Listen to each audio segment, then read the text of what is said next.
I told you that everything you knew about Andrew Tate and all of his controversial takes about self-improvement, dating, women, and status can all be traced back to two books? There are old videos of Andrew Tate saying that he's read the book, and newer ones where he says he's actually not read the book. And even though the book's been written in 1998, it pretty much matches every single thing that Andrew Tate has done to get to where he is right now, word for word. Now, if you've watched my videos, you'll understand that the first book is actually the 48 Laws of Power. But more particularly, it's law number 27, where the book pretty much gives you a step-by-step manual on how to gain influence, build a following, and have those people who follow you, promote you, and defend you when anybody is attacking you. But first, why is Andrew Tate hiding it? This is an old interview that Andrew Tate has done, where he's asked about whether or not he's read the 48 Laws of Power. Have you read the 48 Laws of Power?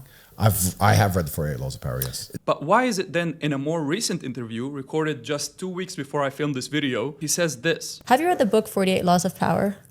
No. No. So why is he pretending that he hasn't read the book? Now, I don't hate Andrew Tate. I actually think he's one of the smartest public personalities in the world right now. But sure, I disagree with a lot of things that he says. But the purpose of this video is for you to actually benefit from what he's been able to do. Whether you're an Andrew Tate hater or a huge fan, you're not gonna look at Andrew Tate the same way by the end of this video. So, in the 48 Laws of Power, there's a law number 27, which says, play on people's need to believe to create a cult-like following. The law talks about the science of charlatanism. I hope I said that right. Charlatanism. It gives you 5 easy steps to create a cult, and it claims that this cult will defend you from your enemies and will voluntarily take on the work of enticing others to join your fledgling cult. So they'll pretty much be promoting you on behalf of yourself.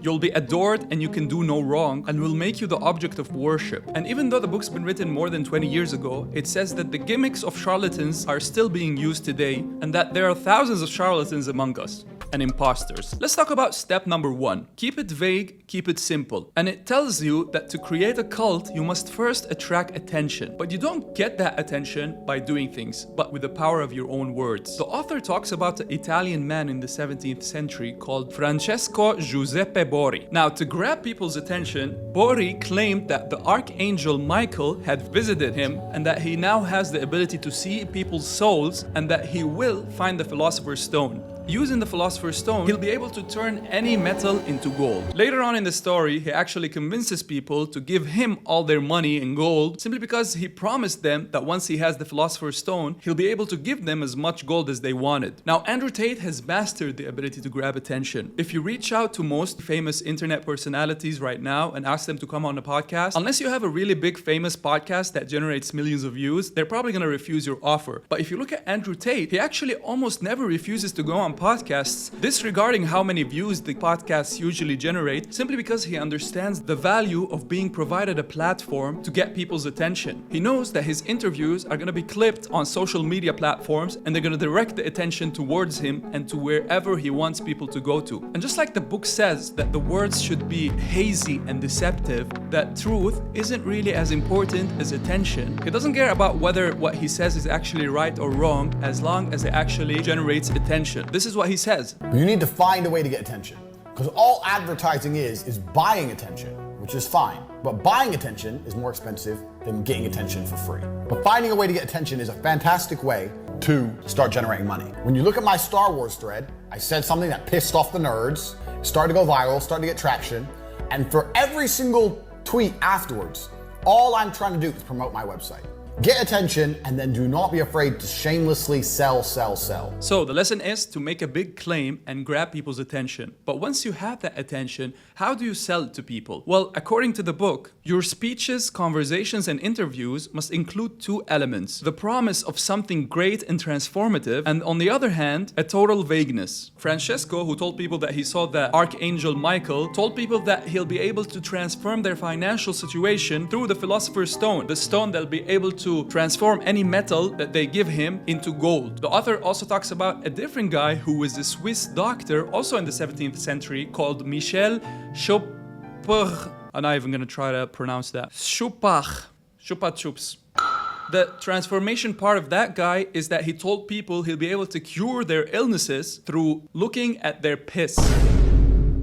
I'm not making that up. When it comes to Andrew Tate, however, in the real world, Andrew's promise is to transform people's financial situation to get them out of what he calls the matrix or the slave world. But not only is it transformative, it is also simple. Most people's problems have complex causes. Few, however, have the patience to deal with this. Most people want to hear that a simple solution will cure their problems. Just like Michel, the Swiss doctor who attracted people who have chronic illnesses, mental health issues, and even demonic possession. And when these sick people went to real doctors, they gave them weird tasting actual medicines that had weird names in Latin, similar to how medicines are named right now. But when they went to Michel, the Swiss doctor, he gave them medicines that tasted sweet and pleasing. He gave them iced Spanish lattes. The names of these medicines were the oil of joy or little flower's heart. And if you look at the general idea behind Andrew Tate's tweets, it's that the reason you're depressed is that you are poor. And instead of looking deeper into your psychological issues, the solution is make more money. He has the solution, and it's Hustlers University. So both Andrew and Michel, the doctor, used rejection by authority to prove that they are correct. For example, the Swiss doctor positioned himself outside of the medical establishment. Most doctors at that time hated him and said that he was a crook. Andrew Tate repeatedly claims that doctors are lying to you, that school is a scam, that the Matrix is attacking him because he's speaking the truth. You guys always ask me about which books to read and how to actually benefit from them. And this is where today's video sponsor comes in. Shortform is an interesting service that gets you the book's key lessons at a deep level. Let's say we want to search for the 48 Laws of Power. The first really cool thing in Shortform is that you actually get a one-page summary of the entire book. So you can read this and decide whether or not you want to continue reading the book or not. A lot of people struggle with buying a book and then deciding that it's not what they're looking for. But here you can actually read and then decide whether or not you want to purchase the book. A really interesting thing that books don't offer, but Shortform does, is that it gives you exercises based on the books so that you can actually ferment the information in your brain. These are the laws, but if you go to exercise, it asks you questions based on the books. I actually use Shortform a lot to remember the ideas from books that I've already read. You can go to the book section and check out all of these categories like philosophy, entrepreneurship, relationships. They collect multiple books around a specific subject. So here's a collection of books on how to manage stress. And then they add smart insights like connecting what one author thinks about a different author's idea. So you end up getting a comprehensive understanding of all the ideas that maybe the book itself doesn't have on its own. And if you use the first link in the description, you get to try Shortform completely free, plus 20% off your annual subscription. They also have a browser extension called Shortform AI, and it summarizes everything, including articles, YouTube videos, and everything you can imagine. So thank you so much, Shortform, for sponsoring this video. Let's move on to step number 2. Emphasize the visual and the sensual over the intellectual. Once you have all the attention and you become famous and you have a following, the author says that you will face 2 problems: boredom and skepticism. Basically, it's that people are going to become bored with you. You're repeating what you're saying all the time. And this is actually predicted by Logan Paul. Hey, Mikey, let me tell you something, bro. It's true. Right now, he could be the most popular person on the planet. Keywords.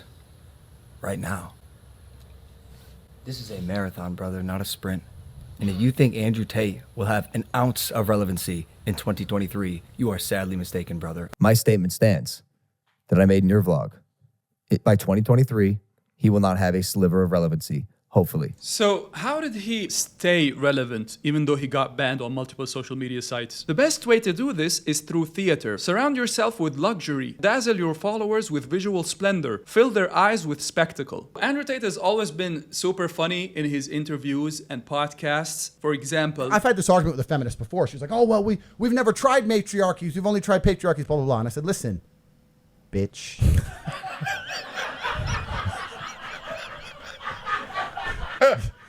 Yeah, they have been tried. he has an ability to place the pill inside the sandwich. He knows that in order to get his ideas across, he needs to sprinkle some entertainment into it. Most courses on a specific subject on YouTube don't get a lot of views, but things that are packaged in an entertaining way get a lot more views, even though it's about the same subject. And this is actually a defense mechanism, because every time he gets called out for saying something not true or unfactual, he claims that it was just sarcasm and entertainment. It's a great way to deflect. But the second way to defend yourself from boredom is through theater. He's constantly and deliberately posting videos of him with girls, luxury cars, and all sorts of wealth display. When he got caught by the Romanian police, immediately after he got released, he created a set of photos and a video about his arrest to build that image of him and defeat boredom. After Francesco got a lot of his money from his followers because he promised them that he'll be able to find the Philosopher's Stone and make them money, he actually rented the most splendid apartment in the city and furnished it with the most fabulous furniture. He would drive through the city in a coach studded with jewels with 6 black horses at its head. So any cynics or people who are bored, when they see Andrew Tate with his Bugattis and his cigars and showing off the masculinity and the women, they cannot criticize him anymore. And the bored people get entertained. Step number 3 is borrow the forms of organized religion to structure the group. This is going to be a controversial one. The book claims that when you have a big following, you need to organize it. And one way you can organize it is by attaching yourself to religion, because it holds an unquestionable authority over large people. Francesco said that he saw the Archangel Michael, a holy religious symbol, and he organized his followers into 6 degrees. Here we can see a parallel with Andrew Tate and his association with Islam. When he got caught by the Romanian police, this is what he said. When I was in jail, I focused on doing push-ups and reading the Quran. And when I am home, I will focus on doing push-ups and reading the Quran. And not only that, he made sure he held the Quran throughout all of his imprisonment. It gives a message of, if you're attacking me, you're also attacking all of Islam. And it actually made people empathize with him. Now, I'm not saying that Andrew Tate is not really a Muslim. I have no idea what's in his mind and in his heart. These are all observations, but people have questioned certain actions. For example, he is reading the Quran while wearing shorts. From my knowledge, you should be fully clothed or at least cover your aura. People also pointed out the contradictions between being a Muslim and his lifestyle of alcohol and women. Coffee and a cigar and your stupid ass. Wait, hold on. Are you fasting for Ramadan? Yeah, I am, but I shouldn't be smoking, to be honest with you. But I'm at war, so I'm doing my best. Again, I have no idea. He could be just still learning about Islam, unknowing of these things. This is not the topic of the video. It's not whether or not Andrew Tate is evil. It's how can we actually observe and benefit from these things. Step number 4 is disguise your source of income. The book says that once you've reached this point, you are making now a lot of money from your followers, but you should never seem like you actually are making money from them and that you're actually in need of money. So it's 2 steps. Francesco was actually getting a lot of gold from his disciples and a lot of money. He became rich, he bought an apartment. But most people thought that the source of his income was actually the Philosopher's Stone, that he was able to find it and transform all metal into gold. Now, it is not clear what is Andrew Tate's main source of income, but in this video, it's interesting to see. Today, he has 110,000 students paying $50 per month. That is $5.5 million per month, $66 million per year, all profit. He says this course isn't about money. It's just him genuinely trying to better people's lives. He says, I already have money. I don't need money. It's the perfect sales pitch. Now, nobody who signs up will think they're getting scammed. He said his brother makes about $300,000 per month on his OnlyFans management business. His online course is more than likely his most successful business he has ever built. This course was all built on the idea of getting rich like him, and he was rich before, but $300,000 per month and $5 million per month are way different levels. Now he is filthy rich. It's actually so hard to understand what Andrew Tate's net worth is. From what I know, he actually told people to change it on Wikipedia and alter the number, but I can see what this guy is saying, that even though Andrew Tate was actually rich before, it could be argued that he used whatever money he had in the beginning to make so much more money through followers. It seems to be exactly as Francesco did in the 17th century. And the last step is set up an us versus them dynamic. The book tells you that you now have a problem, that you and your followers aren't united. And the best way to unite your followers is to first create a club for your enemy that is exclusive, and also create a fake enemy that all of you guys can rally against. This will make your followers defend you from your enemies and will voluntarily take on the work of enticing others to join your fledgling cult. So it can be argued argued that the reason Andrew Tate invented the Matrix is that he was having legal issues and created the war room instead of him being the attack. The Matrix is out to get everybody. He has united everybody against the common enemy. I am a reminder of what is going to happen to every single man in the dystopian future which they are trying to build for us. This is a setup head to toe. And what they are doing to me is the same thing they're going to do to every single one of you. So I have a narrative which is countering their narratives that they control, and they feel like that I need to be punished for that. And they're massively influential and powerful, and now I find myself in the position I'm in with a Matrix attack. Now, I'm not discrediting him. He could very well believe what he is saying, and I do think an element of what he is saying is true. But nonetheless, this is doing exactly as the book has said it will do. You can see the comments on his videos where people are talking shit about the Matrix and how it's trying to get him and that it will get all of them. You can see people go out of their way to defend him and fight the people who are criticizing him and possibly categorizing these people as part of the Matrix agents. After Francesco built this cult and convinced people that the Archangel Michael visited him, the church actually pursued him. They wanted to put him in jail and said that he is practicing witchcraft. And in response to that, his followers defended him and called the Pope the Antichrist. So, he had a lot of stands. Eventually, after a lot of running, they were able to actually imprison Francesco, but still, the belief in him was so great that even until he died, he was being visited by powerful personalities, including Princess Christina from Sweden. So where does this bring us? How does it end for the charlatans? The book says that the charlatans used to wander from one country to the other simply because as soon as they spend a specific period in a specific country, people would catch on to their tricks. They would know that the elixirs and medicines don't work and that they're basically full of crap. So they would move from country to country and go to places where people don't know them. But with the modern age, the internet has globalized everything. We are all aware of everything that's happening in every single country. So instead of moving from country to country, charlatans move from person to person. I used to be heavily influenced by Andrew Tate when he first came out. I don't view him the same way that I used to. And I think that happens with most people. Instead of migrating from country to country, the ideas that Andrew Tate holds and spread will migrate from person to person. I'm not claiming that Andrew Tate doesn't believe what he's saying or that he's scamming anyone. And these lessons and observations is something that we can all benefit from, whether we like him or don't like him. If you're interested in reading more into this book, feel free to watch this video and check out short form in the first link in the description, and I'll see you in the next one.